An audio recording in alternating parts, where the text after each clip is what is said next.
So things right now are getting busier. On top of working and creating weekly content, I'm now taking on new projects, getting into more hobbies, and even with coronavirus, I'm socializing more. My life is feeling much more well-balanced now, and I can thank that to just doing really simple things each day that help to improve my overall mental well-being. Because before, I would always focus on one area of life, which is work. And that's only because I would equate my self-value into the amount of work that I was doing. And as important as it is to work and make a living, it's not everything. Some of us are just workaholics, and I used to even backdoor brag about how much work I was doing. I'd say something like, I'm getting so sick because I'm not getting enough sleep because I have so much work to do. And I thought this was a good thing because I equated my value to the amount of work I was doing. I would actually overwork myself a lot just to keep my self-value high. And whether I knew it or not, I ended up making decisions to choose work over health. So not only would I sleep less, I would also skip bathroom breaks until I could no longer hold it. And when I do that, I'm basically saying I choose my work over my health. And now my doctor is telling me to stop that or I'll get UTI. And I know this sounds like way too much information, but I wanted to share that in case you might see yourself making yourself a second, third, or a fourth priority. That said, workaholic or not, some of us are just really busy, and I totally get that. But that doesn't mean our health has to suffer. So today's video is going to be specifically about mental health because it can easily get overlooked. And I noticed that when I improve my mental health, my physical health also follows too. So today I'll share really simple things I've done to improve my mental health, especially when I'm busy. Feel free to take anything I share and make it yours, and most of these things can be done in as little as 10 minutes. Welcome to the Traveling Petite Girl channel. My name is Jojo, and I like to talk about my life as a wife, content creator, and business owner. Sometimes I talk about personal development, sometimes I talk about blogging, sometimes I talk about food or just anything that tickles my inspiration. And if you're into that, please subscribe to my channel for more weekly videos like this. Okay, so let's talk about some easy things you can do to improve your mental health. So by journaling, I don't mean by having a Dear Diary moment, but if that's what you want, then by all means go ahead. By journaling, I mean I follow specific journaling prompts that are focused to ground myself and check in with myself mentally. Here are a few journal prompts that I use and that I would recommend for you. I'm thankful for ... I'm proud of myself for ... What is making me stressed and what can I control? After I spend about 5 to 10 minutes on whichever prompt I choose, I end up feeling a lot more better and a lot more grounded and way less stressed and overwhelmed.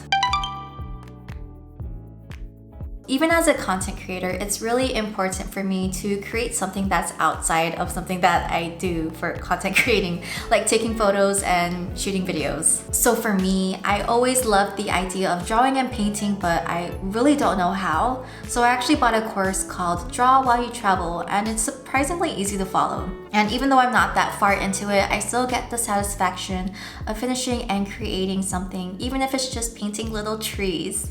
Plus, I learn a new skill, which makes me even happier. This is something that we all know makes us feel better in more ways than one, but how many of us actually do it? I feel like every night I tell myself to work out tomorrow morning, but I never do. So to get myself to exercise, there really is no easy way to put it. I just go to the workout and do it. But I do it step by step. Like step 1, take pre-workout. Step 2, change into gym clothes. Step 3, go to the gym. Step 4, warm up. Step 5, do a set. Step 6, do another set. And then I keep going until I finish the workout and feel much better. And if I do a little bit of exercise each day, my overall mood changes and improves. So it's always good to have a go-to relaxing routine when it's time to decompress. That way you have something to look forward to at the end of the day or even at the beginning of the day. For example, you can start the day waking up from bed and reading a book before you even get ready.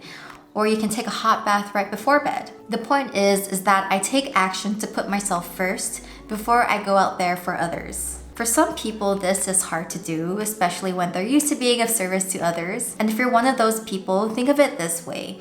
You can't pour from an empty glass. Once you're able to make this shift, you'll find that caring for others is much easier, and you'll find it much more enjoyable after you put yourself first. On days where I want a boost to my mood, I'll spend a little time dressing myself up, like putting on makeup, doing my hair, and putting on clothes that make me feel great. Lately, I've been into loungewear, especially with the coronavirus nowadays. I'm spending much more time at home, even though I've already spent a lot of time at home in the beginning. So when I buy loungewear, I want to make sure it makes me feel cute and also really comfortable, like silk pajamas. That way, every time I walk by the mirror, I check myself out and add that little boost to my mood. If you're interested in these pajamas, they're by Ayala Pajamas. They're made by my ate. She gave these to me. I really love wearing them, and they're made locally in Philippines.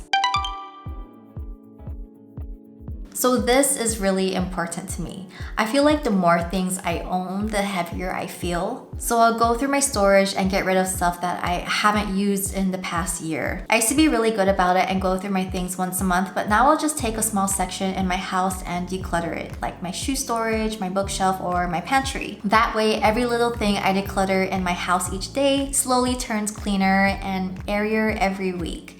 And a light, airy home makes space for a lot of great things to happen, like love, inspiration, and possibilities.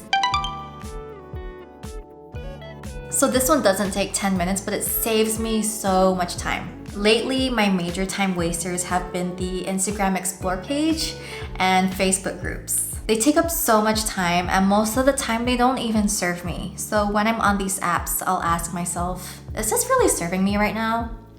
The answer is usually no, and that's my sign to get off the app. I remember the first time I left Instagram for 6 months, I felt great. Within a few days, I had way less brain fog, and I felt a lot more grounded and happy with myself because I wasn't comparing myself to the people I would see daily on social media. When you socialize, you'll have a chance to vent and have someone understand what you're going through. You'll also have an opportunity to hear what others are doing, and it gets you out of your head and gives you a lot of perspective, especially if you're an overthinker. Either way, you'll end up creating a bond with someone, which is a beautiful thing to experience. We're humans and we're social creatures, so it's natural for us to look for companionship in others. And I totally get it, it's really limited with the virus these days, but that doesn't mean you can't stop socializing. There are so many apps for that. Just the other day, I accidentally butt dialed one of my best friends that I haven't seen in years. And we ended up talking to each other for 30 minutes like we just saw each other yesterday. And after that call, I felt really great. I'm really happy to reconnect with her again. So those are the 8 things I do to improve my mental health. I don't do everything each day, but I make sure to do at least one thing. And my overall mood is much better. I feel less and less overwhelmed, less and less stressed, and more grounded and content. Just don't forget, even when you have a million things to do on your to-do list, that doesn't mean you can't make time for yourself. When you choose yourself, it doesn't necessarily mean I should go first.